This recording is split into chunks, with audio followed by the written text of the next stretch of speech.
It's so fun when you can start doing your little girl's hair, but they still have all of these tiny little baby hairs that don't quite fit in the ponytails yet, which is why you need this hair mascara. So we call this the Rockstar hairstyle, but you can see how she definitely needs some help with these little baby hairs. So it's super easy to apply hair mascara. You put it on just like mascara and see how it just starts holding those baby hairs right in place.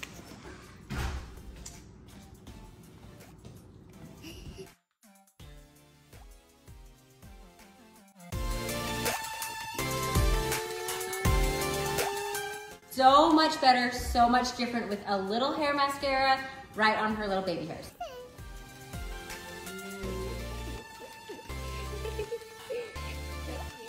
Oh, I love it. I love it. Oh, you're so cute. Rockstar hair.